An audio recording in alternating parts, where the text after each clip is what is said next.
Salutations and welcome to our glorious Ashes of Creation community. Welcome to our August development update. Hopefully, everyone has had a very, chill month. No one's overheating or anything. Yes. I know it's I been think a few hot. people might be overheating. Are you okay? I'm fine, although I am definitely a colder creature. I have this philosophy that it's very easy to make yourself warmer with just additional layers of clothing. You can't And take stuff and off, well, really. you can. You might be to the dismay of others around you, but there's really nothing you can do without technology if you're really hot. And You need that's like a just self fan. We need a little Ashes of Creation fan. yeah, oh, I have fans sometimes. I'll just point that fan on me and let it rip. All right. Well, we hope you all have been having an exciting month. And of course, we are always excited to share all the cool stuff that we have for you. And today we're going to take in a little throwback to our old ways. We're going to be doing a studio update, environment update, character art update, design update. We're going to do all the updates. We've been showing off a lot of really cool stuff along the way these last few months, but we really want Yes. to share some things that we haven't gotten to share with you. There's been Well, some that and changes. yeah, not only the changes, but every now and then, and then you guys don't always see this because we grab pieces of what we are developing, of course, sometimes months back or sometimes hot off the press. But along this past, now it's been a year since Alpha 1, we've made a lot of revisions across a lot of the design space. And we have changed some of the intended functionality for some of our systems. So today's stream is really going to be about catching up on some of those things. I know for those of you who are hardcore, diehard, following the development, oftentimes you see information that you already knew about or you can find readily on the wiki.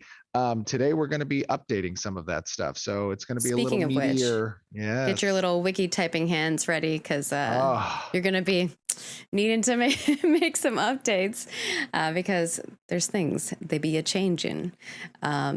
So before we get into that, we'll do our quick reminders. I'll try to be pretty snappy with them. We don't have too many this time around, but of course we have our spotlight for our question or our YouTube comment this month. Which, if you subscribe to us over on our YouTube and leave a comment when we upload this video, you too could also be spotlighted. But last month we had Tree Folk Druid who said, I don't know if it's going to be a thing, but I think the palms should sway in the desert wind. The same with the ooh. dunes and the sand blowing. Maybe that would be too intensive, but it would look cool. So what do you think Well, about that? I think, first of all, that absolutely, I agree, palms should sway. We have a really actually dynamic approach that our tech art team has and environment team has helped to kind of to curate here on our end from a development perspective is how how wind blows through the trees, right? Oftentimes you'll be able to like set a wind speed and that will be a constant thing and you'll see the leaves of the tree moving all the time, but we actually have a variant that just kind of it emulates those stronger gusts and those lighter gusts, right? And that's something that you will see in the game. One thing that is always at the forefront of our minds whenever we are creating visual tech art for things like wind and the trees is performance. It is an incredibly important aspect. I mean, we are using Unreal Engine 5. There's some great things out of the box that help with that performance. But from our end as an MMO development studio, everything is going to be about performance. And we're making sure that we're conscientious of that when we're including things like these wind effects on trees and foliage in general. So yes, you will see that. The palms will be blowing at different times at different rates. And if you didn't see our desert biome update or our seasonal update, I would implore you to go check it out. Some amazing art, and it's really going to give just the atmospheric element of Yeah.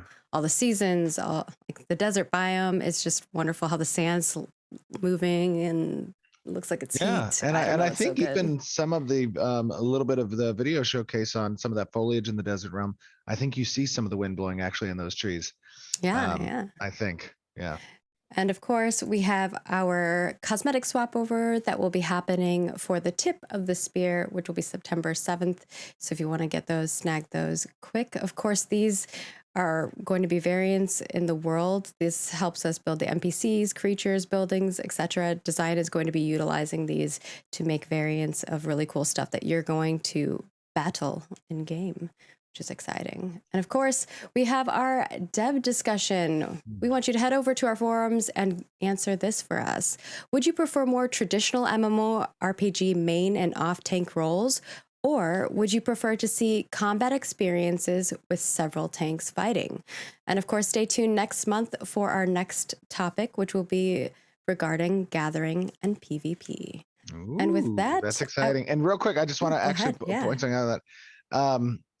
I know we say this often, but those dev discussions are super, super helpful. And those of you who are going on the forums and participating and giving your thoughts and experience and everything that you guys contribute to the conversation, I can't say this enough. We can't say this enough.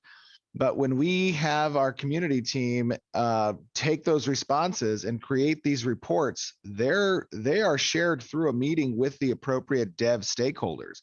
And we talk about, oh, that idea, yeah, we already have plans for that, right? Or that's an interesting thought. Or, maybe this isn't the type of idea that we should pursue, or we're going to see how their thoughts might change on something during testing, right? That's kind of like generally our approach. If those of you want, the purpose of this whole transparent process is for you guys to have a voice in expressing your experiences and your thoughts on what we're developing. So if you haven't had an opportunity to go participate in those, I really want to strongly recommend that you take a look at these dev discussions and you consider opining, because it is an important part of the process. And our community team is very interactive. So if you talk to us over on the forums or Discord or on our social media manager also. Everyone's kicking butt. So you will get a response from us often. So Yes. yeah, thank you all so much. We appreciate it. And they work really hard on those reports. So it's very, Absolutely. I know from their perspective, when the designers or artists or engineers are excited to, go through those feedback pieces, it means a lot. And with Yeah, it does. that, And the community team does such a great job putting all that stuff together. they're very Cody, hard Rye, workers. Peter, they all put that stuff together very well off of our socials and forums. And it's in a nice cohesive spot, ready for review. And when Margaret sets that meeting up with the devs, so it's very helpful. Of course. And of course, we have some studio updates. So we'll go through those and then we'll get into the fun stuff.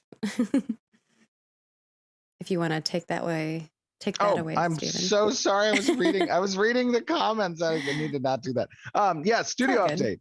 We had a great week this week, a really strong week. I can't talk too much about, what was so pivotal, but we ended our milestone 2.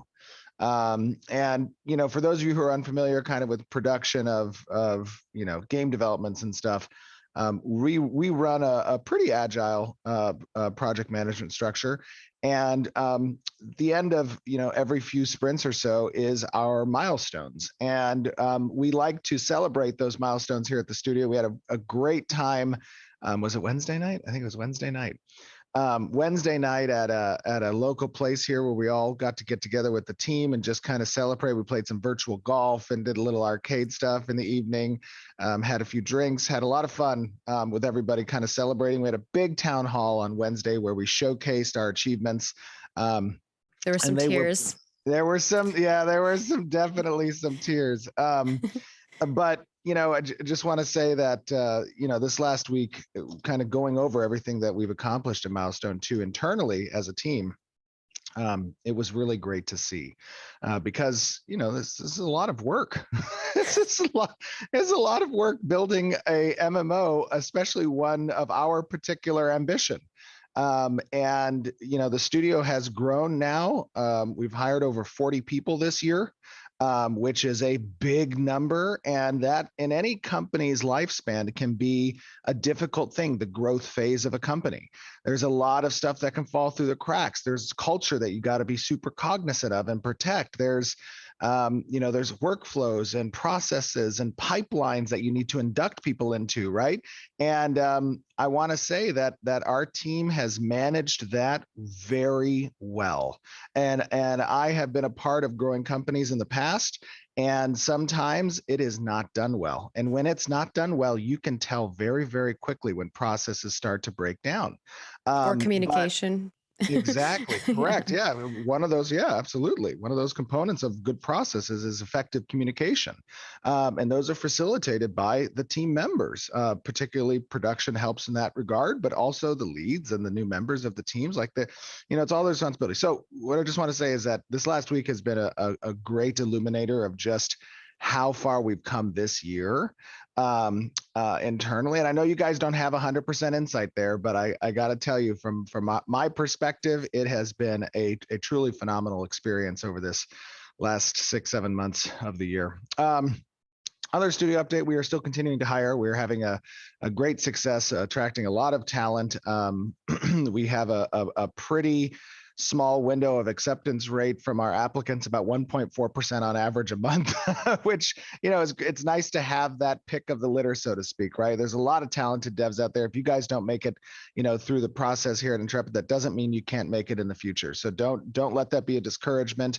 Go back, refine your skills, build your personal portfolio. That's the best advice I can give to those of you out there that are looking for a job in this industry and at Intrepid Studios in particular. We've had a lot of success internally with regards to the work towards Alpha 2.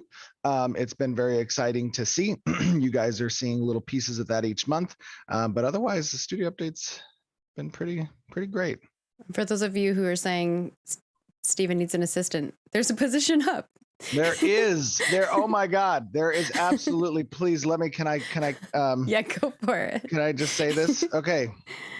For those of you out there who fancy yourselves an executive assistant that has intimate knowledge of game design, of MMORPG references, understanding pipelines and processes in this industry, are phenomenal at note taking and communication or shorthand, can sit through really long lore and narrative meetings and design meetings with me and take action items and follow up on those action items. If in a incredibly make sure professional, Steven shows up to his meetings on time. Make sure I don't get triple booked for my meetings that I'm constantly having to juggle. That would be helpful. But if you know anybody who's like that, also send them our way to apply. People were like, "Why can't you have Margaret do it?" Homies, I already have enough departments to cover. Margaret cannot do that. Margaret cannot do that. But yeah, they're saying Asmongold. That homie's got a lot of stuff going on. Yeah, he's got to do streams. I guess he could just do the streams from the office. No, just kidding. All right. Anything else you want to mention on the studio side? No, that was interesting, plugging the executive assistant position on the live stream. We'll see how that works. Yeah. You're going to get like a bunch of applicants. Just good luck, Cameron. If you Sorry. if you could do me a favor, just clip that segment where I describe the position a bit and feel free to share it. Perfect. But of course, everyone's very excited. It's big morale boost to see everybody in the office and to kind of celebrate together, because we work really hard, and sometimes it's nice to look back and be like, wow, we accomplished a lot in just a few months. So yeah, amazing job. And also Mike on our team, on Margaret's team, actually did an awesome job making a internal cut of some footage that we have of the studio from like back in 2017 to today. It was definitely a tearjerker. He spliced in some content creators too. It was great. I told him after I saw that, because they kind of did it as a little bit of surprise. I had no insight to it until like literally yesterday, the day before. And I told him I am often impressed, but rarely surprised. And I was Aw. I was definitely surprised I'm by sure that. he was so he was so proud of that. Yeah. He's been working really hard. Honestly, everybody has, but he definitely filled up many cups of tears from people, Yes. especially those of us who have been here for so long too. I think Absolutely. it's crazy seeing our journey, and it's not even over yet. Yeah. So, let's move on to environment and talk about all the amazing things they've been up to. Do you kind of want to do a Ooh. gist first and then we'll show footage, or just show the footage while you Let's get talk about what into they've it. been doing? Yeah. Yeah, that's a Yeah. great idea. Let's do that. All right. So, this first video here that we're going to show is of the Riverland flora and desert rocks, and Yes. then we'll be showing the Joshua Tree and Fantasy Palm So so variants. so basically what you're seeing here is, Alpha 2 is going to have a pretty significant cross section of different biomes. The two primary ones that Alpha 2 is going to contain are going to be forests, riverlands, and desert, right? There'll be some badlands mixed in. There's going to be some other areas, but that's going to be the predominant cross section of the world that players are going to have access to. And you're just kind of seeing what the density of that is going to look like, especially in these forest environments. And it's important to note that, like, what you're seeing here does not include active resource spawners yet, because resource spawners and materials that you're going to go out and gather are also going to need to live alongside what the general foliage is in each of these biomes. And so, what part of what Alpha 2 presents us an opportunity to do is to focus test amongst our players, what is too dense, what is performant off that density, and what is obstructing kind of the visual of the gatherables within that area. You're also seeing some of the wind right now in those palms. If you look at the leaves, you can see the one in the Mm-hmm. distance or the close up. You see that variant wind demonstration that's in those. And these are some of the foliage that environment's been creating as part of what's capable of creating an interesting desert biome, because many times in the games that probably we've played, the least interesting biome type tends to be a desert. And it's been always fun, as I've experienced in the MMOs I've played, is like, what how do they spruce up a desert? And one of the interesting things you're going to see in Alpha 2 is how the desert also adheres to seasons and has weather and has giant dust storms and clouds within which there are interesting creatures that might not normally be present unless for that particular weather. That's going to be very interesting as well. You saw a little bit of the sand tornado capabilities with the dust devil kicking up both in the weather presentation as well as a little bit in the desert reveal. And you also saw some ambient effects that live across the top of those dunes, where you're seeing winds of sand getting blown across in the distance. And here's the key point: graphics don't make a game fun. Systems make games fun, but graphics make those systems far more enjoyable. And that is kind of the perspective that we have with the game. You can have a great game that has very little compelling immersive qualities and finely made art, but if you have a game that has great systems and lives alongside with that, this incredibly immersive atmosphere and zones from which you get to play in, it is the best of both worlds. And that's kind of our objective, right? So that's what we want to focus on. As from an art perspective, we've attracted an incredibly talented group of people. We've had, people that have just made some stellar things in their career, and really this is the time to shine with Ashes of Creation. With what they're doing, there is no bound beyond the creative freedoms that are afforded our artists. They run the show when it comes to visuals, right? And that is I think something that is going to be wholly unique in Ashes of Creation that you guys are going to get to experience. Yeah, and it's one of those things where you just kind of have to realize too that art is being made parallel to those systems. So a lot of Yeah, people are like, why are you focusing on art? Because art we can show, right? A lot of the systems are you got to play code and those. design, and Yeah, you you know, play like those. you have to experience them to really see Absolutely. them in action. No, yeah, I mean that's a very good point, right? If you think about a development process, if you don't have much experience kind of understanding the intricacies of the process, art is constantly getting barraged with requests, whether it be itemization requests for gear or creature requests for content or environment requests for points of interest, dungeons and biomes. Like, they have Animations, those so defined many animations, animations. absolutely. Ability animations, creature attack anim suites, tech, whatever. There's a lot of requests that get serviced by our art teams, which stem from desires about the world or desires about systems. This is that those two things live in parallel. Oh yeah, and someone mentioned audio. Yeah, of course, that's another parallel, Audio, right? Audio yes, is, oh, Kat does an yes, amazing job. We absolutely. love all the work that she does. Yeah, Um, so we will move on to character art if you're ready for that. yeah, absolutely. All right. First and foremost, here we have the Jade Sigil. Ooh, this one's great. Was this Jan? Yeah, I think this Jan Allen was. did Oh, this I'm one. not sure which one this one. This was the one I didn't have a label for.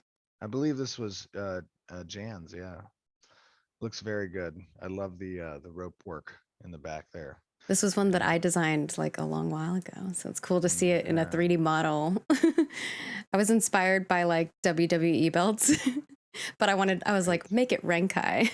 This is a belt of giant strength.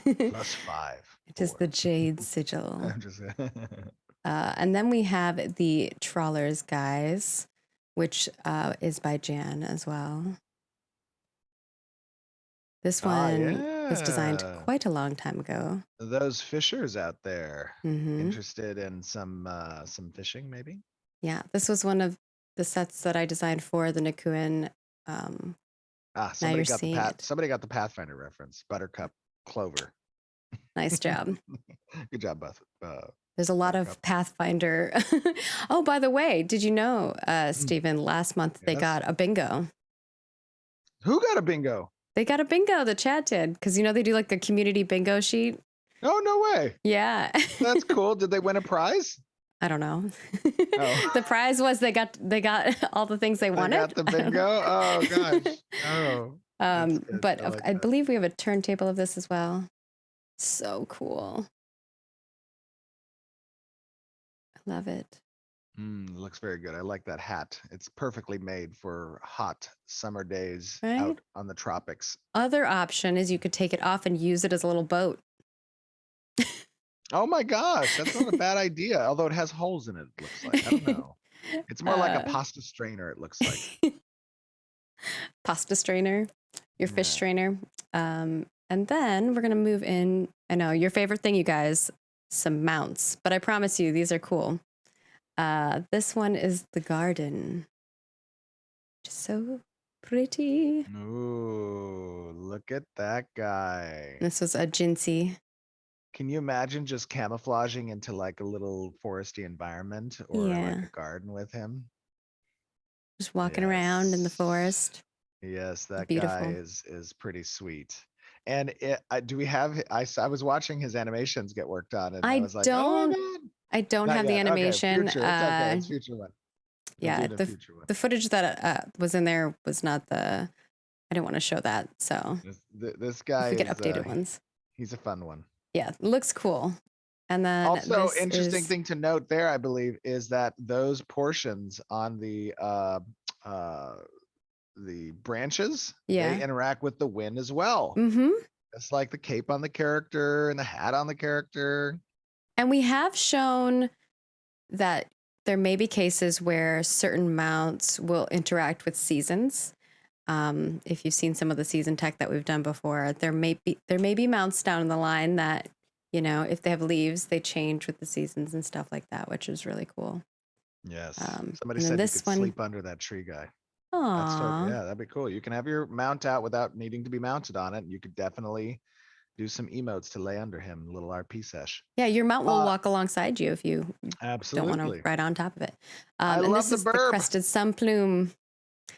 This I love the set, feather work that they did oh, on, it's so I good. mean, it's so good. Was this Jinsey that did this This one? is a Jinsey creation, yeah. Oh, it's so great.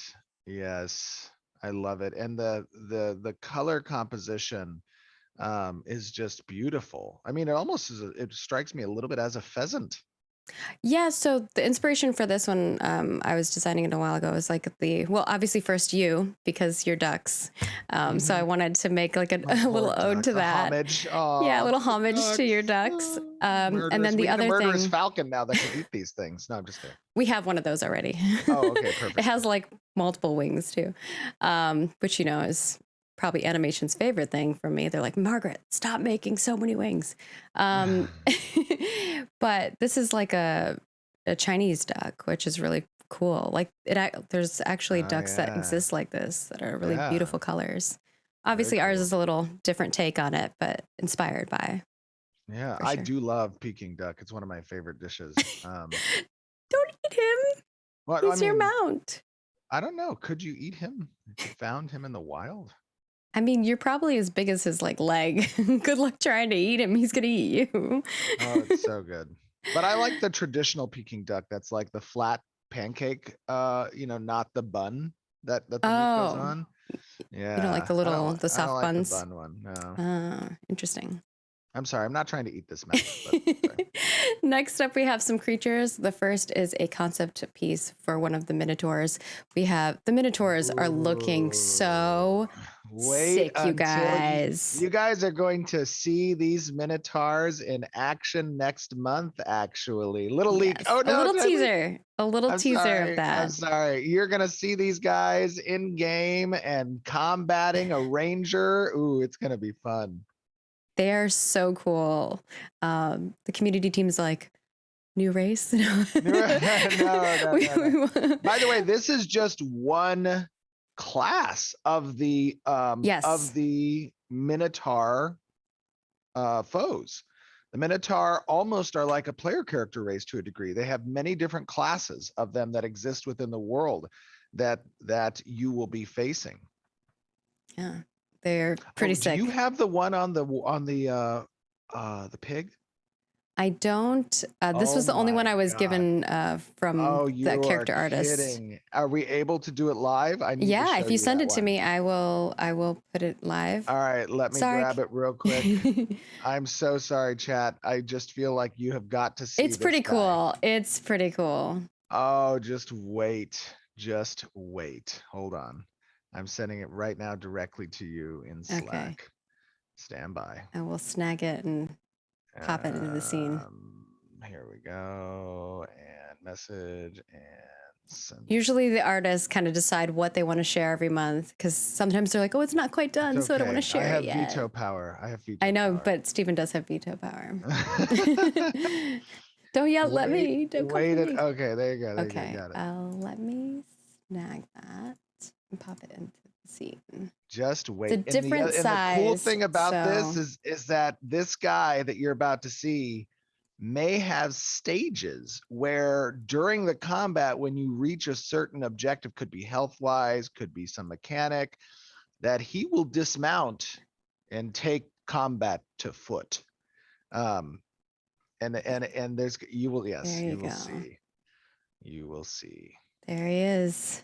Check that dude out. And I'll kind of show you guys. This was the Holy smokes. It's a Minotaur riding. Oh, okay, wait a minute. it's like a hog. And there it is, like a hog. Yeah. Warhog. Can you zoom in on it a little bit? Just zoom in on the detail. Yeah, I can try to zoom in a little And bit you more. guys have seen how close our modelers, our extraordinarily talented character artists, bring to life concepts very close to what the concept originally is. And just wait until you get to face Do you want me to zoom on him or the hog? Yeah, just zoom in on him, on his face. Okay, on I his love face. it. All right, I just really like the detail And I believe Lloyd, our concept artist Lloyd, has been doing these. He's been an amazing there you job, go. Lloyd. Bear man pig, Sick. Minotaur man pig. Ooh, can you get closer? Can you get a little Yeah, closer? I probably can. Closer. Can you get closer? Closer. Yeah, I can get Wait a closer. minute. How close you want? Like in the eyeball? Just like have the face be like, probably 50% larger. He might cover us. Oh, actually, I can do this. Yes. This is Margaret loves this, by the way. She really loves when she's challenged to perform on her feet.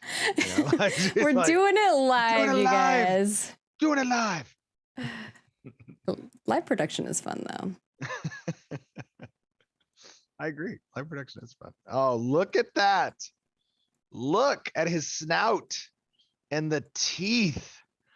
Oh my God. Yes, I need to show that. Jeremy, send it to me. Jeremy, send it. Find it and Oh send it. God. What is he doing? What is he There's one sending? more. There's one more. And I want to Okay. see if the chat can actually find in this next image a detail that's located on the body of the Okay. Minotaur. Okay. And there's one specific thing about that detail that you guys, I want to see if you can find. Okay. Let's see who finds it first in chat. If they can first in chat to find the very specific cool detail on it. Jeremy's like right now rushing to find it, I'm sure. Jeremy, send me it. Oh, Mike sent me all of them. I guess they added them later. Oh, So I do did have the they? other ones.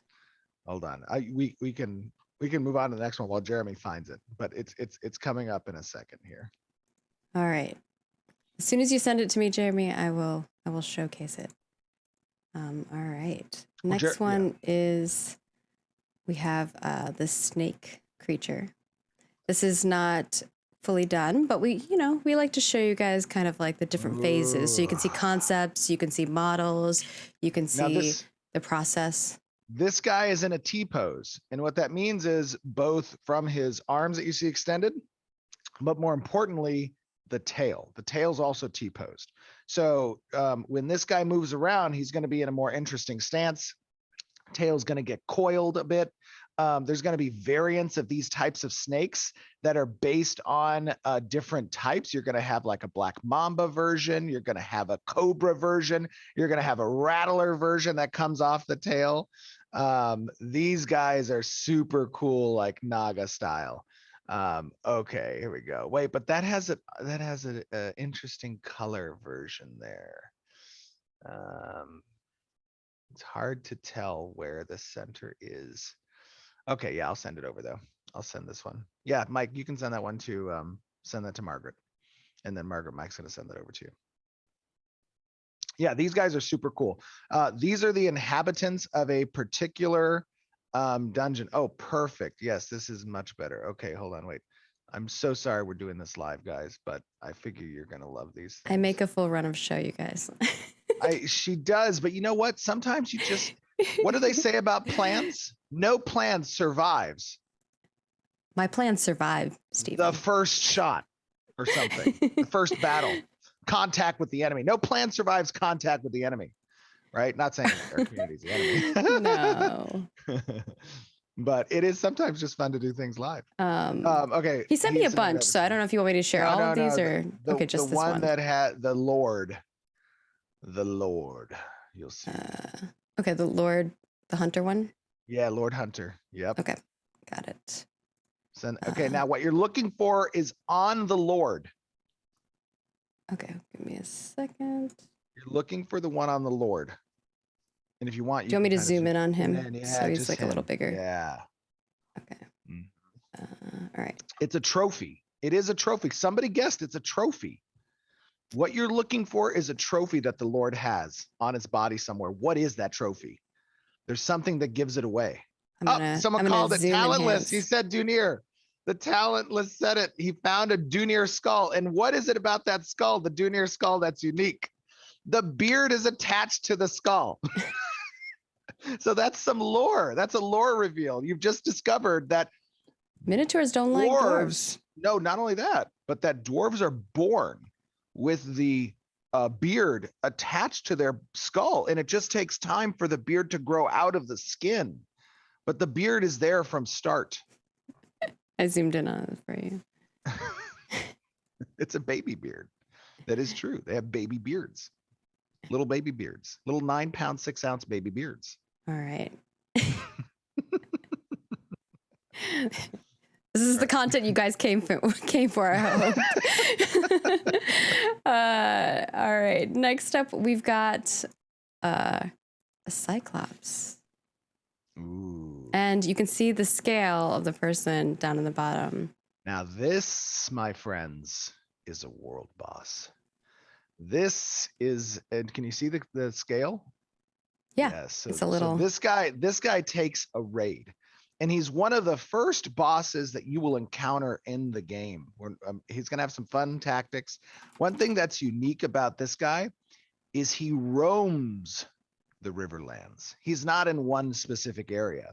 He walks through the Riverlands, through different areas and different zones. And you may see the silhouette of a giant figure between the trees in the distance and hear his stomping ambient, walking sounds. He is a fun one to watch and move through. And his encounter is going to be interesting. You'll notice that he has a giant tree trunk there at the top.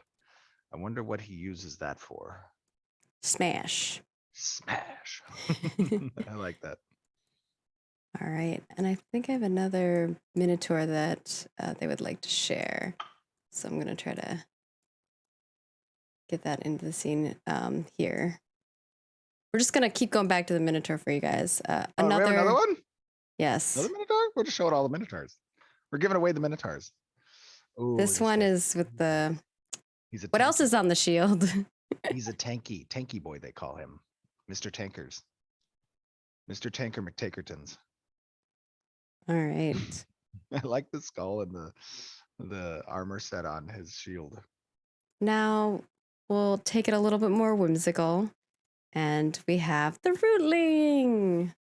Which Priscilla made. Yes, Priscilla did such a great job with this. Oh, wait. Yeah. Here we go. Do we have where's the Rootling? Oh, there it is. I can't wait till we get to the turntable. There's okay, turntable. Here you go. There's an Easter egg on the backside. You know how we like our peaches. Our tushes? Our peaches? Oh, look tushes. at him. He's got a little potato butt. How many times can you say in a game you've seen a potato butt? Honestly. I don't know if I've seen a potato butt before. Even Mr. Potato Man doesn't have a potato butt. He just has like a one lump. This is a thick potato. This is a pretty thick potato. And from there, from creatures, we're going to move into some of the race stuff. So you all did see the Empyrean for the first time, really, with the new concepts. And here is our lovely lady. So you can kind of see it more. Oh, this is the first time for the actual new Empyrean model that people have seen, right? Mm-hmm. They've seen the concept, which was last month, and now you're seeing the model. Yes, she's not angry; she's determined. There's a difference. She's serious. She's focused. She has exactly. She's focused. Mm-hmm. She's serious. It is time to expand the Empyrean influence. If I look angry, it's just because I'm focused. I mean, yeah, but you got to get in her head. Like, what is it that is driving her, right? And part of that drive, I think, for the Empyrean is to spread the Empyrean influence throughout the realm of Vera. And that's where that to me is what she's communicating with her facial expression, right? Yeah, they have a very militaristic backgrounds. Makes sense. Well, some would say militaristic, some would say a more aggressive form of negotiation, right? Militaristic, no, aggressive form of negotiations. Everything, so much in life is perspective. And you just got to look at it from her perspective. All right. I can see it. I got you. That's one way to Somebody spin said it. a resting elf face. Oh my God. The resting elf face. She's I got like a great resting elf face. Next up, the Nikuin. So we've made some changes to them a bit. Similarly to some of the other races, Stephen has kind of taken a little bit of a direction change. So hopefully you all like it. Yeah. I think it gives a lot of character to them that I love. Very Oh, look at Islander, him. Look at Polynesian. them. Look They're at our so cool. Nakuans. There's a bunch of them. Do we have a few more? Yeah, Oh, there it'll we play through go. them all. Yeah. Yes. The Nakuans, the other dwarven meat. From the These Dunir, the guys, Nikuin. yes, these guys have a lot of rich background and culture that I think is pretty unique from a fantasy. It's a little atypical from the traditional, fantasy tropes about dwarves. And I thought it was time to innovate in that space, right? And so Yeah. we took a bit of that Polynesian influence, those more islander cultures and even the real world, and we took that, and how can we apply that to a fantasy race like dwarves, and really make something interesting there. And these guys are pretty awesome. I appreciate it. The Filipino part of me is like, yeah, Yes, that knows. exactly. That's very like Islander I knows. like somebody said somebody says the Esfandians. Yeah, so these are the males. We won't be showing the females this time, but we are going to show a race that we haven't really shown in a long time, and their new direction as well, which is the Valoon. And this will be both male and female. So here we go, the reveal. Yes. They're so cool. The Valoon are pretty awesome. And I want to point out something that you are not necessarily seeing here in the concepts, but the Valoon have an interesting lineage, and there is some influence there that when the Valoons step through the portal, some portions of their body begin to exhibit this almost essence-like rupture in the skin. And you guys are going to see some examples of that in the future. And it is a bit of some Jinn influence in their lineage as a race, that kind of sets them apart from their Kalar counterparts. And I think that's going to be pretty interesting. All right. Well, hopefully you all like seeing that. I'm sure you'll share your feedback with us. And then I have a little beetle animation. So these are a bunch of beetle combat atoms. I like when he knocks over on his back and stuff. It's cool. And you're going to see a lot of variants of these beetles, excuse me, as even combat monsters. We might swap off the type of horns and the design of those horns. There's going to be palette changes and designs on the wings that will be variant options. And you will see more ornate versions of these types of creatures as you move through the realms of Vera. This is all kind of how we build up some of these creatures so that they're multi-purpose from a content level perspective as you progress within the world, right? And we're all familiar with that in a lot of the MMOs that we played. Oh, look at it fell on its back. That's so sad. Yeah, so he gets back up. He's fine. Yeah, this guy's like the size of a Volkswagen bug. I'm just some of them can be. Some of them can be. Not all of them are, but some can be relatively large in size. Oh my gosh, we saw how scary like a swarm of butterflies just can be, because they were doing some like visual effects showcases, and it was pretty horrifying when there's a lot of little tiny things coming your way. Yes. And then have you ever I don't know if you ever lived like in the Midwest or in the South at all? Did you ever did you live I lived in Alabama. Oh, that's right. Okay. So during the summers, did you ever have those June bugs that would like fly in and they would land on you? And when they gripped you, they would like literally almost tear your skin off if you tried to flick them off of you. No? Nothing ever landed on me like that. That's chat support. I've seen June bugs, but I've never had one land on me. How many of you guys have had a June bug land on your skin? Yes, thank you. Thank you. I can't believe you've never I experienced just run the away June when there's a bug big death bug flying grab. around. Oh, they have like a death grab. But I'm when I like, see I this don't give guy's them the feet, opportunity to land on me. yeah, but when I see that, well, sometimes you just play with them, right? So actually, sometimes in Midwest, you'll see trees with like these little sacks that collect the June bugs. They like have Oh. like, yeah, and they like, it's really sad actually. But this guy's feet, they remind me of a June bug Hmm. a little bit. Oh wait, didn't mean to show that. We're not going to show that. Sorry. Whoops. Okay. What are we not showing? Nope. Nothing. Nothing. Oh No. my God, that's a Moving on toe from gnar. there. Was it the toes? No. Oh They saw God. nothing. Nothing happened Oh, there. you literally just scratched probably a lot of different people's foot fetishes in the chat. You could give Backnar a shout out for that one because he just sent that to me, and I was like, all right, I'll see what I can do. Oh man. So from there we have So some really good. cool design stuff, and this is gonna get meaty. So get your pens out, get your piece of paper out. Wait, am I getting pen? What am I doing? No, not you, them, for the stuff you're about to tell them about the design updates. That's right. Yeah. Right. So you want to preface the first part here of all the amazing stuff they've been working on. What are we and showing first? Let's start with the. Should we start with the world map? Yeah, let's start. I think that's the best way to start because it kind of sets the precedent for everything else. All right. Yeah. Oh, let me just breathe for a second. All right. I'm ready. So we're a little wacky today. what I would Sorry, like to say guys. before you know what? It's the end of a really long week. Yeah, I And think this is that's what it is. happens. This is what happens when the week is long. You can even hear it in my voice. I've been talking so much that my voice is like raspy. Yeah, I told someone else, I was like, I don't want to talk for like the whole weekend. I know. So I apologize for the raspy voice. But okay.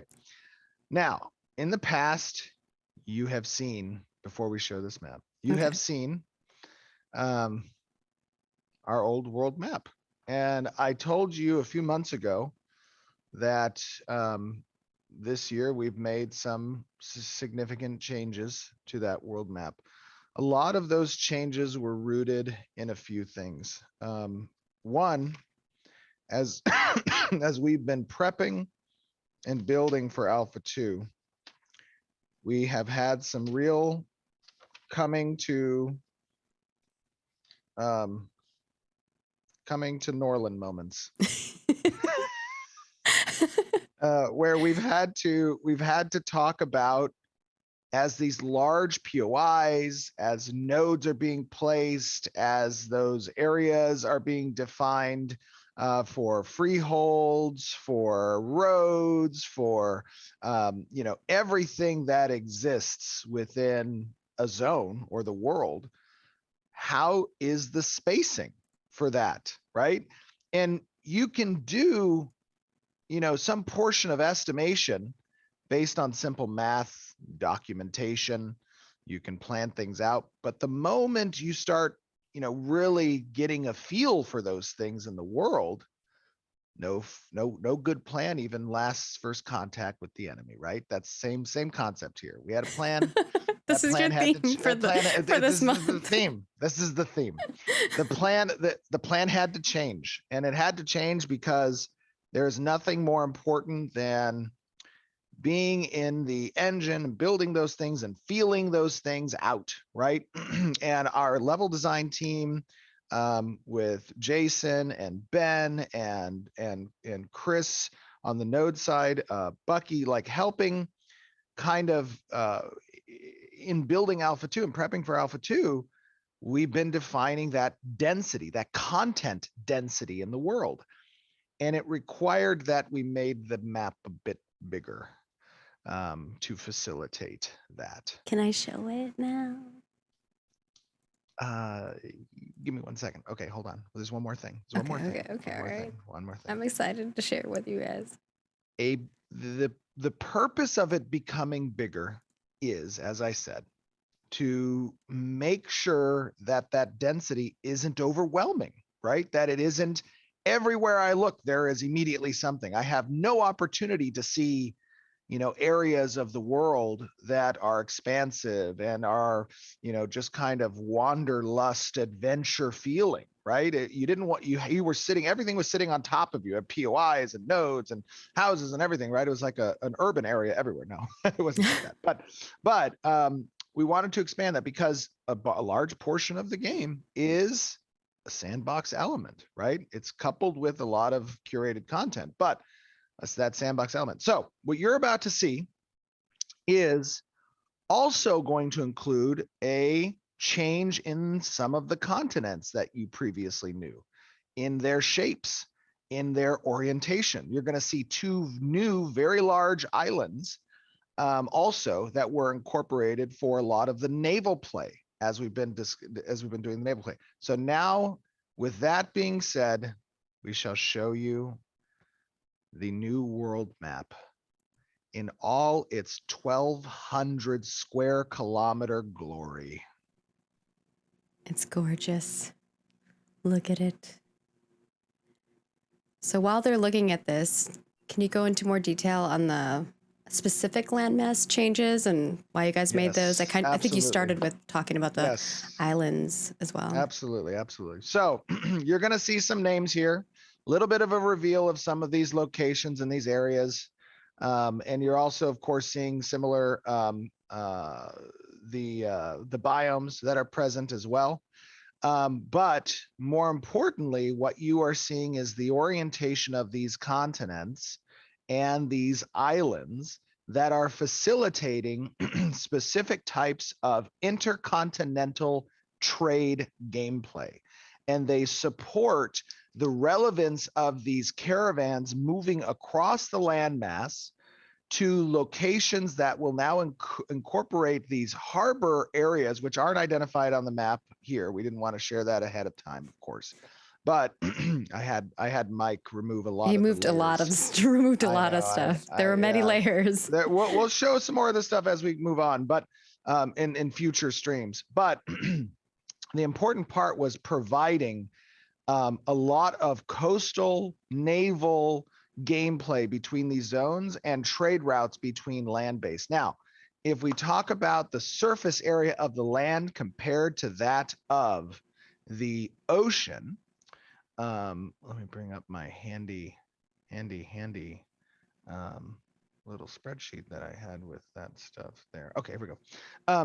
When we talk about the size of the world land area, that is, the ocean and lakes are roughly 750 square kilometers of space. So much. And on land, you have about 450 to 480 square kilometers of land play. So there's not too much that has been added on the land side, as there has been greater separation between the continents, a reorientation of those continents, additional bays that have been included, and those two major islands that are on each of the ends. And by the way, those islands are a throwback to, we added those as a throwback to part of what happens in the story from the original Ashes of Creation Pathfinder campaign some decade plus ago. So the original map of this was from your campaign. I know. We had a lot of that stuff. So now, when we talk about the Underrealm, which I know it's a lot of conversation about Underrealm, the Underrealm is intending to be bespoke segments of Underrealm territory that are available around areas of choke point in the world map. That are above ground, which are provided for caravan transit across the world. So those caravans, as they're approaching these choke points on land, they will have alternate route options to go down into the Underrealm and to try to traverse that space as opposed to the choke points. And that is a very important part. So this Underrealm map, which we'll reveal in a future stream, you'll have kind of an idea a little bit about where those Underrealms live as a layer across this overland area. That is an important part about land transit and, of course, caravans. So what I'm going to talk to you now about, which has you guys, I don't think, have received this in the past, is kind of context around movement speed and the distance traveled between nodes and what those are currently hovering around.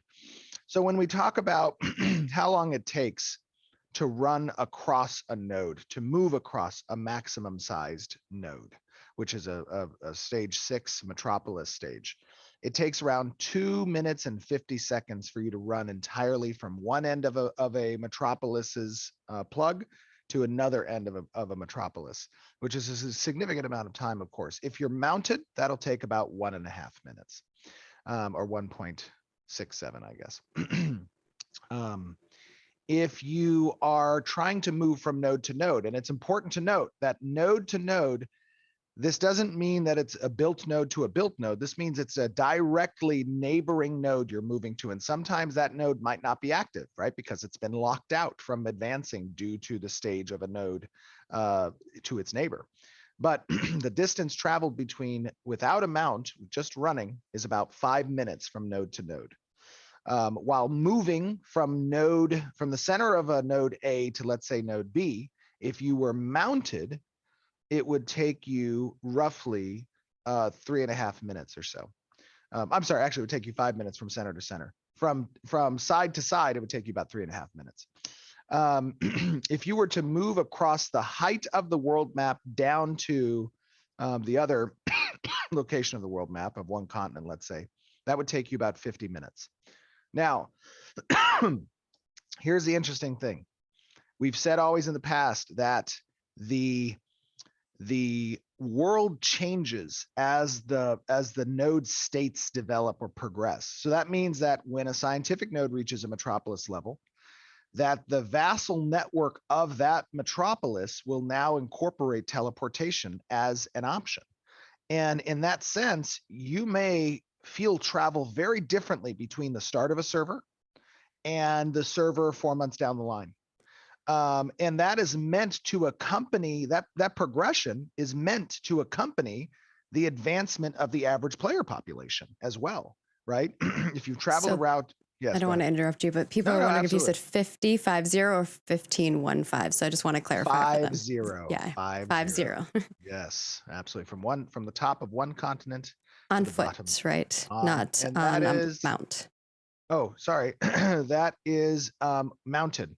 Mounted. Okay. On foot, it is 75 minutes. There you go. Yes. I got you. apologize. Thank you. Thank you. Thank you. Thank you. So why is travel important? We've talked about this in the past. You know the reasons why. We've all existed in games where teleportation is very easy to use. And sometimes that can be a detriment because you may have activities like a caravan run that's happening and one person sees you from a certain guild and they do the raid call out to their guild. Everyone open your portals and come here within a split second. And we're going to just, mob this group. No, well, instead, that opportunity doesn't exist. If you want to provoke or to gank, an operation of another guild, you need to have foreknowledge. You need to prepare. You need to place your forces around that area, and that is an important aspect. In addition, it makes that travel meaningful. Right? If you are having to spend time to move to a location, you're going to think about what can I do along the way? Why am I moving to that location? How is it more beneficial for me to be in that location versus where I am now? Right? This is also in association with the fact that you are a citizen of a particular node and that node needs your assistance within its vicinity. And if you want to move outside of that vicinity, there should be a really good reason for that. And there's lots of great reasons for it, right? There's trade, there's treasure hunting, there's content that you want to complete, there's POIs that you want to visit, and drop tables that you want to have access to, like resource materials that you can gather and bring back. These are all important elements of regionalizing these locations and making transit between those locations relevant. That is an important aspect. What is very important, however, is that transit doesn't feel meaningless, doesn't feel what's the word? Doesn't feel tedious. right? There should be activities along the way. There should be anxiety in moving along the way. There should be, things that get your heart moving in the gameplay, right? That is the important thing. Oh my God, are we going super There's overtime? Oh my God, we, it's we noon. we will be going super overtime, but Okay, all I'm right. okay I with it if talk you're too okay with much. it. No, I Uh, talk too much. I apologize. the other part of that is people are asking. I know we've answered this question before, but for those of them who are newer here, they're asking if the world is flat or if it is round. The world, oh, so we do not have world wrap. And what that means is you can't walk off the west side of the map and enter in on the east side of the map, right? That is another important aspect of it. So that is also important as well. All right. All right. What do we have next? So in this segment, we also wanted to kind of talk about how the players will interact between PvP and the open seas. And I don't know if you want to go into a little Oh, bit more good detail about call. that or Good not. call. Good call. Good Yeah, call. Thank you. no problem. All right. So another important change that has occurred is the open seas is now an automatic flagged location. So when you move off of land, right, we have a flagging system that protects. And the open seas are international waters where you need to be careful. And there is a lot of opportunity at sea. And because there's a lot of opportunity that's unique to that content, that's unique to that sea, that's treasure finding, that's NPCs, that's a lot of different stuff. There needs to be risk associated with opportunity. We've always said risk and reward, right? Opportunity and risk. That's how you weigh actions. And players now know when they move into the open sea, they are doing so in a method that requires them to be cognizant of their player surroundings. Who is near me? Who can mess with me? Who do I need to make friends with? Who do I know my enemies are? Who can I forge alliances with? How can I create flotillas of protection? Right? These are things that adds a dynamic of political intrigue. And the seas are a great place for that. We always know about the stories of like privateering and the ability to kind of work under anonymity. Well, you're going to know who's attacking you, but it's important to note that you're prepared. You need to be prepared for that, and that is a big change that we have made several months ago that we're revealing to you now, and that's also needing to be a topic of conversation. This, I would love to get feedback. Right now, I'm seeing a lot of yays in chat. And we need to take those yays and we need to go on Reddit. We need to go on our forums and we need to talk about this mechanical change. Because in my opinion, this type of change creates a very compelling type of gameplay. And not everybody is excited about PvP, but as I've always said, Ashes of Creation is not meant to be the game for everyone, right? There are a lot of games where it is entirely safe to exist on a server and you don't have to worry about threats or risk, right? It's just all opportunity. I know I'll eventually get the trophy, right? I just need to run in the hamster wheel a bit longer and then I'm going to get there. Like that, everyone gets that trophy. What we want to do with Ashes is we want to Got to work for it. Rethink that approach, right?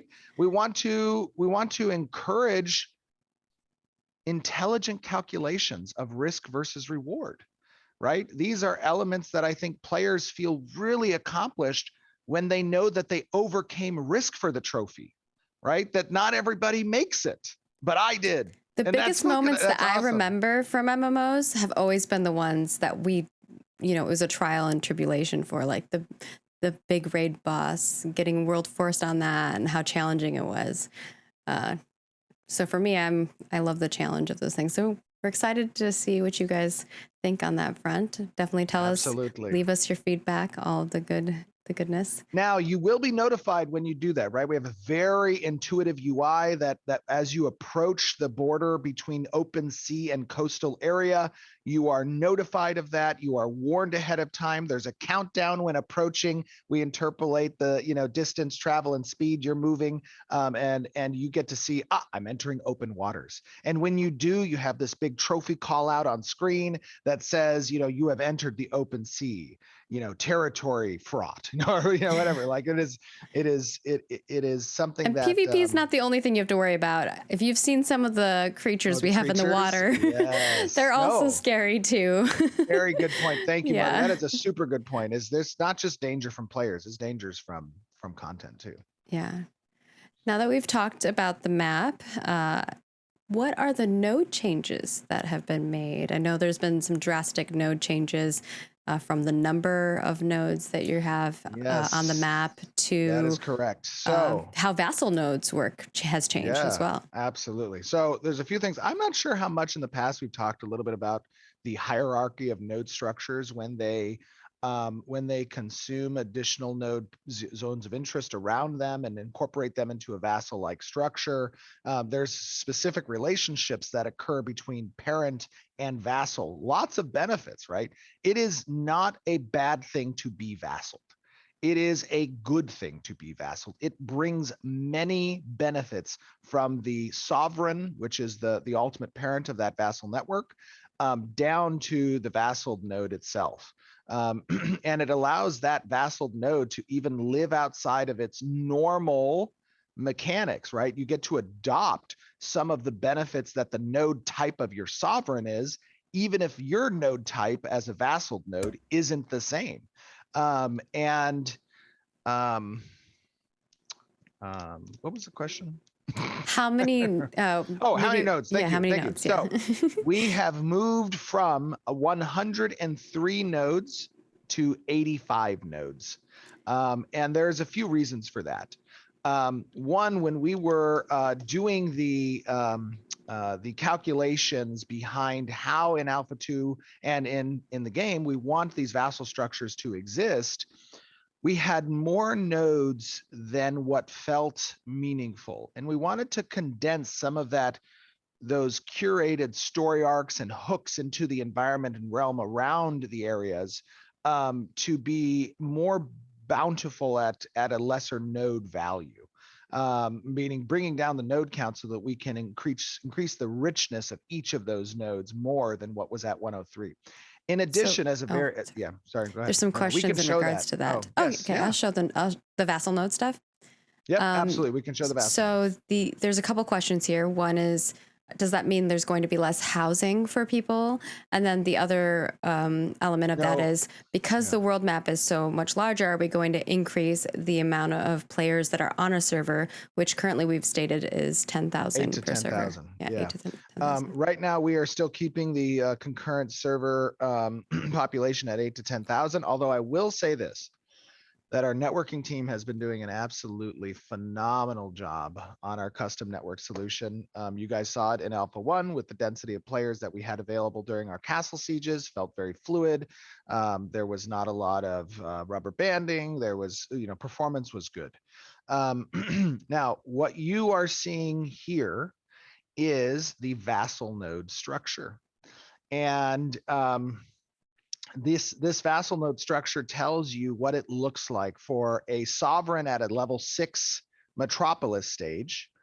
And what it can control at a maximum vassal network is 2 level 5 nodes, of which a level 5 node can control 1 level 4 and 1 level 3 as direct vassals. And then the 4 can control a 3, and every 3 can control a 1 or a 2. Now, if the 3 gets removed through siege, the 1 or the 2 is removed as well. So that's an important distinction between the 3's vassals, which technically isn't really a vassal relationship because there's no citizenships possible. Those vassals don't exist between 3 and X, but they do exist between 4 and 3, 5 and 4, and 6 and 5s. And what this also allows is that because there are 85 nodes that are within the world, we have a buffer zone of about 20 nodes that lives in a max server state. So if you had maximum 5 metropolises form in a world, you will have a number about 20 nodes that can live alongside those metropolis networks.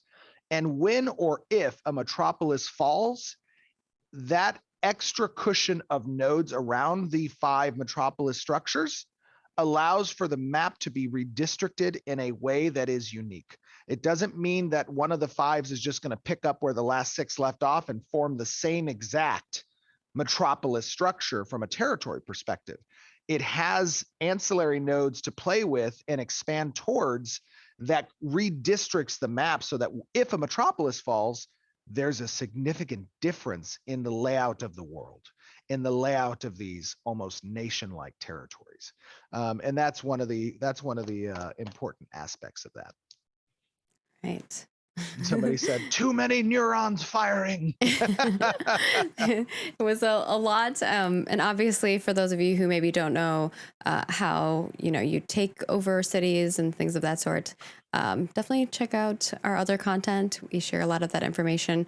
I know that we do have some Vassal node information up on our website that will need to be adjusted with this new information. So we may put some new information out there as well.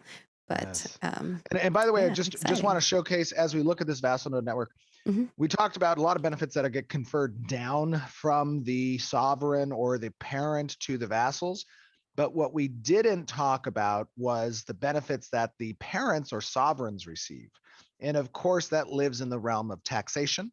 I noticed that there was some commentary by content creators and some communities about concerns of other games that collected taxes within nodes, and guilds got to use those taxes. It's very important to note that taxes are a 100% sink. They do not go into the hands of players. When something gets taxed, mayor doesn't have access to it, guilds don't have access to it. What happens is the nodes get the taxation and someone manages the node, and that's usually the mayor. But if a node needs to start a construction project, if they need to hire defenses mercenaries, if they need to improve the equipment of their guards, if they want to activate commissions and or buy orders, if they want to do a lot of stand up social organizations, all the things that nodes do comes out of that treasury and comes out of the maintenance and generation of resources that the node has access to. Nobody gets to take that gold. There is not a power conferred to guilds or players by being mayor. That is a very important part that we need to make sure people understand and are aware of. And we've said that for a long time. But one other thing is that as a vassal feeding the parent, when the vassal reaches its cap, it overflows experience up to the parent, right? And so it can be very good early on for parents to get vassal nodes that are very productive, that have a lot of traffic, right? They do something, right? And you kind of want to capitalize on that as a parent node. But in addition, the parent node also gets that taxation as well. And that's an important important aspect. And then just to clarify, because you have mentioned that there's 5 metropoli as the maximum amount of level 6 nodes you can have. Is that 5 still for both the upper realm and under realm, or? That is 5 across the world. Yes, that is 5 entirely. All right. Metropoli. Metropoli. All right. Metropolisali. Do you want to transition over into talking about one of the new system which is like policies, which we haven't really talked a ton about? Yes, absolutely. Right. So this is These are just some examples that I'm going to have in the background playing. So. Oh, nice. You have examples? That's cool. Yeah. Oh, yes, absolutely. Awesome. So it is important to note, one of our great technical designers, Jason Neal, has been working heavily on the concept of happiness and policies. And these are some of the things that citizens get to vote on that are proposed by their mayor. And it's a very short voting period, but nodes have a number of slots that they get to employ as government policies that are enacted and chosen by the mayor and voted on by the people. And certain policies get unlocked by certain happiness states of the factions within the node. And those happiness states are predicated across different achievements that can happen in the world, story arcs that get finished, bosses that get killed around you, new buildings that get constructed. Lots of different things can contribute to that happiness value. Number of citizens you've had leave, number of houses that it might have been foreclosed upon. Like there's lots of different things that influence that. But when the happiness is met at a certain point, and even without that happiness, you can still have policies that you get to enact regardless. you may choose policies that do certain things for the node. And this is a big strategic decision that the node has to almost agree on because it's voted on by the citizens within a short time period, but elected by the outstanding mayor. And when you deploy a policy, it confers benefits to the citizens or to the area or to specific buildings or to the mayor, or there's a lot of different things that policies can influence. And policies exist within certain denominations. You have some policies that might be reflective of the culture that the node is representing, and you get access to those cultural policies. You have some policies that might become available because you've constructed a certain building type and now you've attracted a guild of NPCs that are weaponsmiths. You might have some policies that are social organizations representative. You only get to build one social organization, or temple, which religion does the node follow? All of these are customization points that the city gets to choose. And now you as a citizen get to identify the city that best aligns with your progression within the game and your game style and gameplay, right? So those are elements of how you make your home. Sorry, I see Yeah, you. there's some questions in regards to if those policies affect just the metropolis or the city that you're in, or if they trickle down to the vassal nodes as well. Very good question. Yeah. So we talked a little bit earlier, we were talking about the vassal structures, that some of the benefits you can receive by being a vassal of a certain parent is access to a policy that your node might not normally have access to. And in fact, you can also unlock an additional policy slot based on certain conditions that the parent or sovereign node may have access to in their reliquary or in their achievement systems or in policies that they've elected. Some policies occupy multiple slots, and it's almost like a card structure, right? You have each of these policies that live on a card, and you get to select that card, throw it into the slot. It goes out to the citizens to vote on within a 24-hour or sometimes shorter period. The mayor has emergency actions they can take, right? Depending on certain predicates that get met. And if an emergency action occurs, they may be able to spend their influence as mayor within their term to set up a policy for a vote within an hour's period of time. And citizens, in that way they can sneak it through a bit. I might not have been on in that hour. Like I come back and there's been some executive action determined by the mayor. What the heck is going on here? This better be a good decision or we're going to vote your butt out next election cycle, right? Like these are elements that you get to incorporate. Yes, that would be a moment where the mayor might say, I am the Senate, right? And then he looks at the citizens and says, it's treason then. No, I'm just kidding. I know we have a lot of other things we want to get to too. So the next thing that I wanted to bring up was happiness, which is another element and system that we haven't really talked about as well. Yes. The happiness, as I just kind of described, is basically a set of predicates that are influenced by certain actions that the mayor can conduct or that the citizens get access to. And these just serve as the door opener or closer for certain types of policies to be allowed to be selected to a vote by the citizens, right? So for example, you may have— You could call it morale. People are— Well, yeah, we're calling it happiness. That happiness could be in the dumps. Your people could be very unhappy. They could be to the point of revolting, right? And that might turn off certain NPCs. They may go on strike. They may not be accessible. But if you're really unhappy, you might be able to place in a certain policy that's like a military— shoot, I can't, my mind cannot think today. I am just dead at the end of this week. I'm so sorry. It's okay. We're following along with you. What's the military thing? Martial law. Thank you. Okay. It might be a martial law policy, and that martial law policy might be really helpful when it comes to prepping for a siege.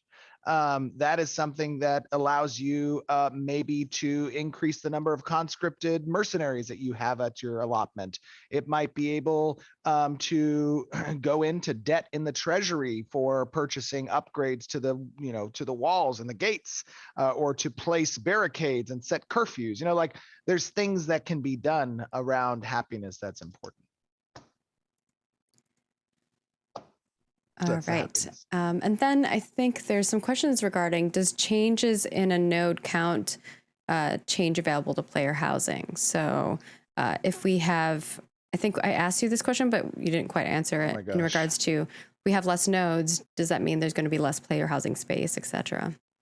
No, so we have target numbers when it comes to the amount of static housing, apartment housing in areas and freehold space. And those values don't change, right? We are going to hit those targets based on the concurrency objectives that we have for the server between 8 to 10,000 players and the number of registered users we want to have on the server. The goal is that those versions of housing live in different competitive markets. And that competitive market is going to set average player value between player to player transactions. That, of course, grows with wealth as wealth gets introduced into the economy over time. But we want to have an equitable amount that's necessary to create scarcity, right? To create a meaning for why I would purchase a home within the world or within a city, right? And why that price is there. All right. And I know we have one more thing we want to discuss, which is caravans. And that system has had a bit of a new overhaul as well. So, Ooh, the do we want to caravan start first system. with how commissioning a caravan works now? And then we'll get into each of the other Yes. steps. Yes, we can talk about it. And I'm just going to I, play kind of a slideshow of some of the if cool I could caravans. ask one of my producers actually who might be watching the show to order lunch for my writers sync that I have after this, that would be great because I totally forgot to do that. Somebody on the team let a producer know to order lunch for our I'll writers let team. them know in Awesome, the thank you. roadmap channel. So to answer to guys, we love doing it live. This is how comfortable we feel with the community, right? We'll just we might as well just have a camera in the office that runs and follows us around as we're doing. We're gonna be Don't fun. tempt them. They want Oh, that, Stephen. I know. I'm so sorry. What was the question? It This was was how caravan system, does caravan. commissioning a caravan work? We'll Got start it. there. All right. So remember we talked about, players create components, right, that live on the caravan. And that indicates a lot of different stat values of the caravan. It could be turning radius, turning speed, it could be movement speed, it could be armor, health, damage mitigation, all that kind of stuff, right? You do that at a caravansary. And a caravansary is a default building type that gets that comes along with every node. It has upgrade paths. The node can upgrade that caravansary building for certain features that are beneficial.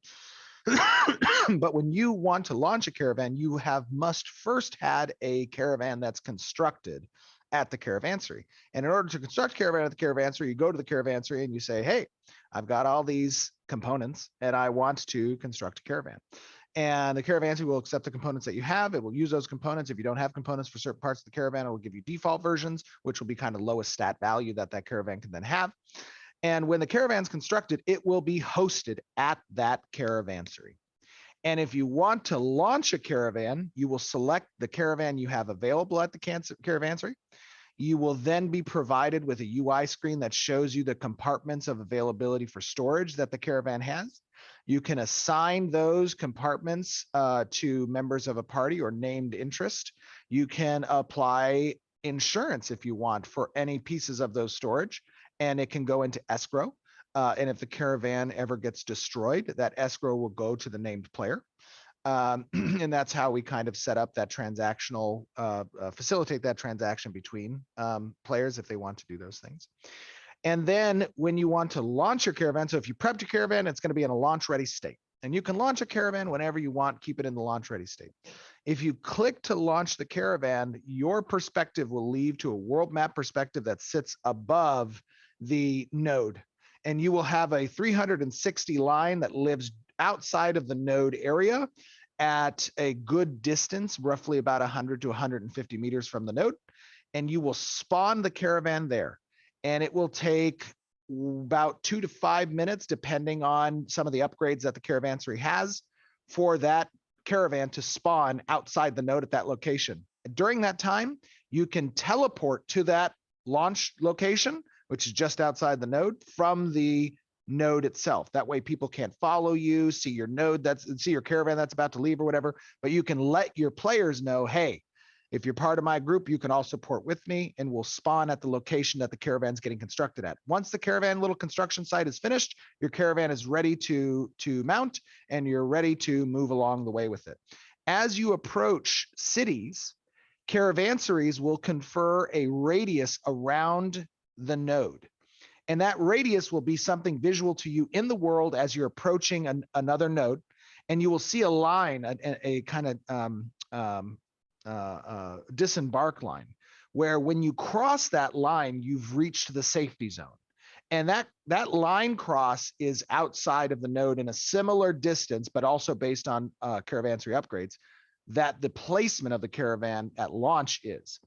And so you only have to make it to that line. And once you do, the event surrounding the caravan and the ability to attack that caravan stops. And it gets auto moved into the caravanserai. Guards will start to materialize around it. They'll grab the reins of the horse and begin to move the caravan slowly to the caravanserai. And now you've reached a pit stop. And at that pit stop, this can either be your final destination or you can relaunch it again. You don't have to stop at nodes along the way to your destination. If you want to keep going, you can keep going. If you want to cross rivers, you can cross rivers. If you want to go out into the ocean with a little raft caravan, you can do that too.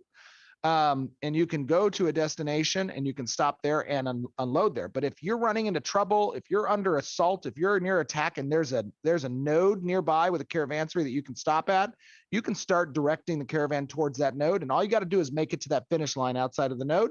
And when you do, the caravan auto will move towards the caravanserai. And that is the changes around the caravan system. Look at that. We made it.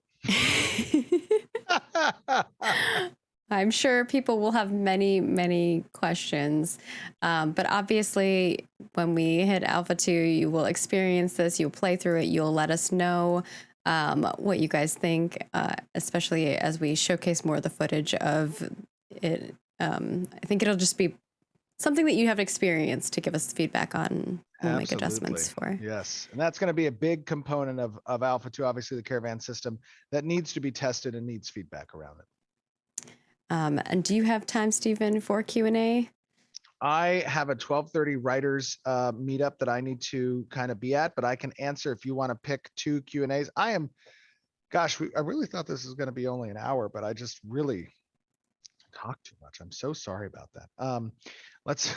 Let's maybe pick a couple of questions. Oh, yeah. Sorry. I had the wrong one there. So we will go with this is naval caravan oriented, so I think we'll do this one since it's specific to this. So Falcoth wants to know about naval caravans. Will players be able to deliver straight from the naval caravan as a ship in a dock area dedicated for deliveries, or will they have to transition to a land caravan before the city, then drive inside the city walls? So it depends on the type of transport you're using. If you have launched a land-based caravan, it can only be received at caravanseries. However, from a naval perspective, harbors that are located in specific areas around the world along the coast, and those are points of interest that get adopted by a node when they reach certain levels in proximity to that harbor, or if the node gets vassaled by a parent or sovereign node in relationship to their vassal owning that harbor, you can launch merchant ships. And a merchant ship interacts with a harbor in a very similar fashion to the way that caravans interact with a caravanserai, but they have much larger capacity. And they stop at other harbors in a very similar functionality to the way that caravans stop at caravanserais. Harbors have a disembarkation zone that live near the harbor. So if you make your merchant ship to that zone as well, it will get guided into the harbor and will be safe. But when you launch that caravan from a harbor, it is much like a land caravan. The only difference is that merchant ships cannot become land caravans. They must stay as merchant ships. And that is an important note. Okay. Sorry, I need a cough. It's okay. I cough.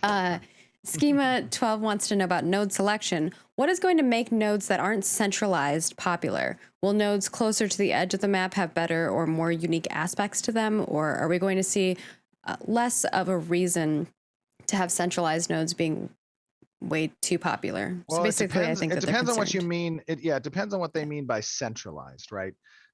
It's important to note that the population of the world is both dynamic and static. There are portions of that spawn table for each zone that will advance based on the advancement of nodes. So there really is no centralized aspect in that sense. There are strategically placed nodes in certain areas that might be more important to, excuse me, that might be more important based on the type of gameplay you're targeting. If you are a merchant ship captain and you need a harbor, then it's likely you're going to want to target a node that has a harbor that it has access to, as opposed to an inland node. But if you're a land caravan person and you don't care about the harbor per se, and you want something that's really situated close to a choke point so that you, after that choke point, can have, the lay of the land to move your caravan around, that might be more important to you as well. From a content perspective, the content advances with the world. And that's something that removes that kind of centralized feel, at least with content, because the world advances with your node. And you're going to experience high level content if your node advances to high enough stages. Yeah, I think their concern more is like if people only navigate towards certain nodes in certain areas because those areas are where people want to gravitate towards for specific content or specific resources and stuff like that. Are there going to be areas that make you want to have those nodes in other areas? So it's not just like this area becomes like the popular thing. I think is more so the way that content, materials, all these things get distributed is they have unique relevancy, all of them to end game play, right? And they're spread out and situated. So it is more situational than it is static relevance, right? And what I'm hearing in that question is like, there's always going to be a best node, and that's not the case. I think that's their concern. There will not always be a best node. Perfect. The way that content is separated, the way that materials are separated, the way that the zones are regionalized, the way that transit matters ensures that regions will have important nodes, right? Not one node for the world. And by the way, I do want to say something else, and I know I'm letting the cat out of the bag on this as well. Okay. But there's been a lot of requests for an AMA. And we are planning on doing another AMA in October. We don't have the exact date yet. I believe it's October, right? We said October. We're going to do it in September, but I kicked it to Yeah, October. I had it originally in September, but we can move it to October. Well, I want to do it after the Ranger reveal and the gameplay for next month. So, so October, we're going to be doing an AMA. I like the Reddit style AMA, but we're also going to be taking questions from the forums as well that will intermix a little bit there. So be prepared. There's a lot of new information I know that just came out in this stream. And an AMA is Ask Me Anything. So you can ask him anything, and for those of you who don't know what that is. Absolutely. So yes. it'll be. So we'll have a lot of opportunity to ask some questions during that as well. All right. And can you answer one more question? This one's a little spicier. I suppose. Okay. This one's from the Lazy Peon. Yeah. Oh, okay. They want to know. I loved your latest video. By the way, Peon did a great follow-up overview. I know he spent a lot of time on it. Lazy Peon, let me just give you a shout out that we absolutely love your enthusiasm for the game. We love the hard work that you put in to spread the word about Ashes and to give people comprehensive overviews. You did a really great job there, buddy. It took him thank you for that. Long time to make that video too, right? Absolutely. How many hours did he say? Crazy. I don't know, like 40 hours. But from the studio to you, we send you our love. Chat, let's get some hearts for Peon. Just wait till he has to answer this question, Peon. Then maybe he won't be sending you love. Let's just end on that note. No, I'm just kidding. What's the question? His question is in regards to play to win and gold buying. Some MMOs will not directly play to win in a game or indirectly play to win because they don't take harsh enough action against gold buying. Will you be more harsh on these players than other MMOs to maintain the integrity of the game in Ashes? AKA, will you permanently ban players who buy gold from third-party websites, etc.? Yeah, I think it's important to note that there is a sanctity that must be protected within the game from RMTing. And let me just go into a little, you know, I guess diatribe about this. But in games that I've played where the company or the publisher does not enforce rules, it becomes the standard that you buy gold if you want to be competitive.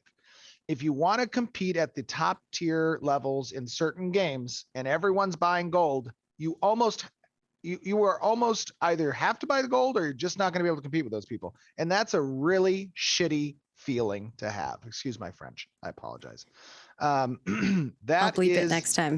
okay. Thank you. That is sucky.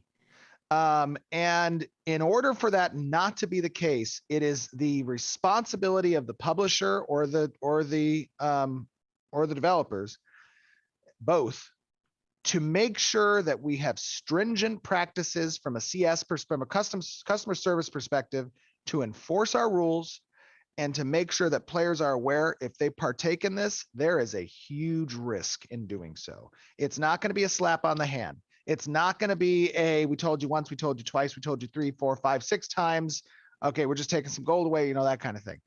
We have got to ensure that it is feared to do those things because you know that Ashes has active GMs, it has active customer service, it has an active community team. And if there's one thing that you guys have seen over this development so far is even prior to the game launching, prior to significant test sessions, we focus on community engagement. Margaret and her team are doing a phenomenal job, and I know I say this often. I love them all.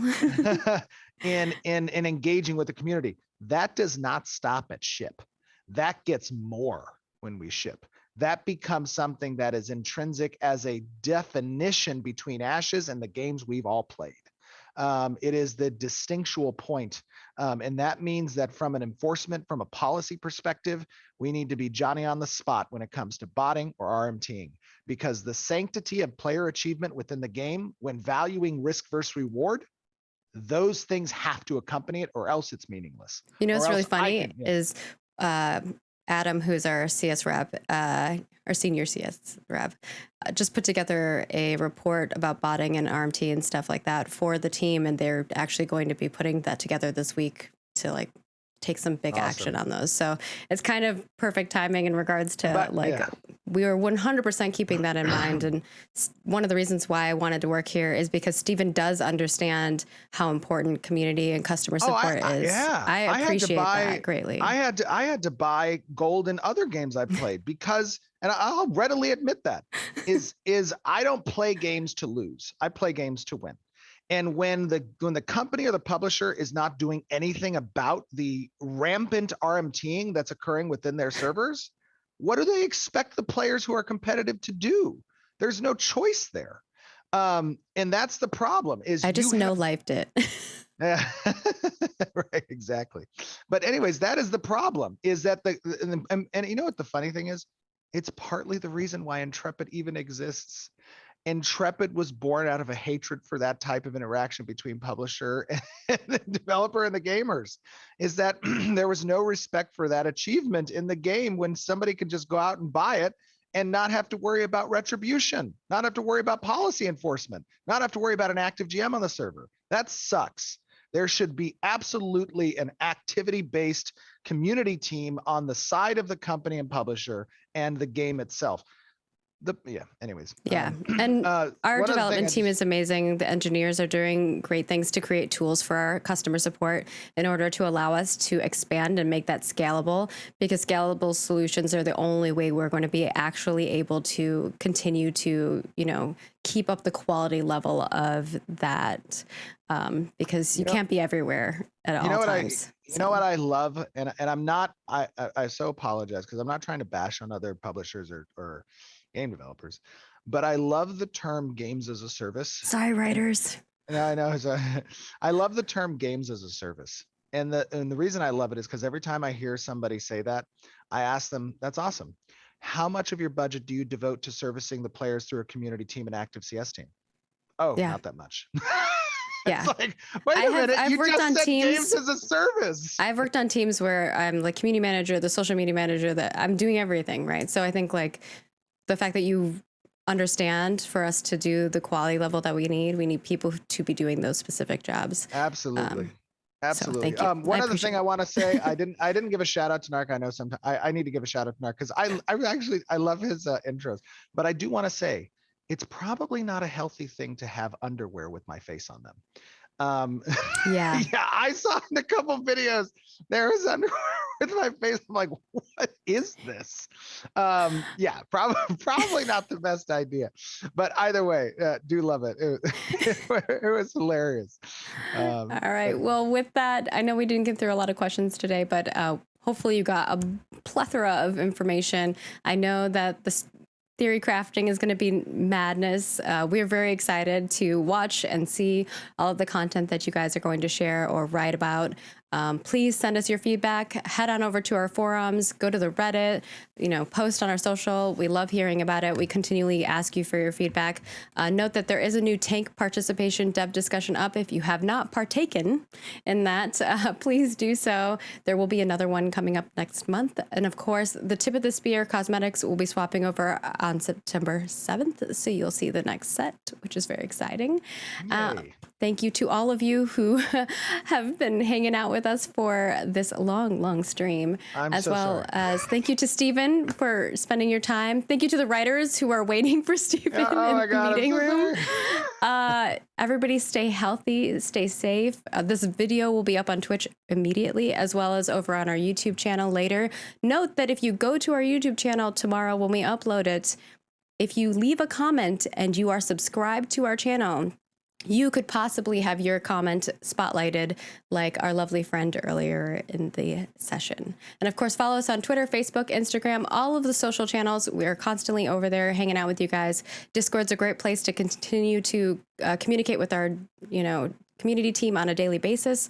So we hope that we will see you around. If not, we will see you next month for another development update. Thanks, See everyone. ya. Bye, guys.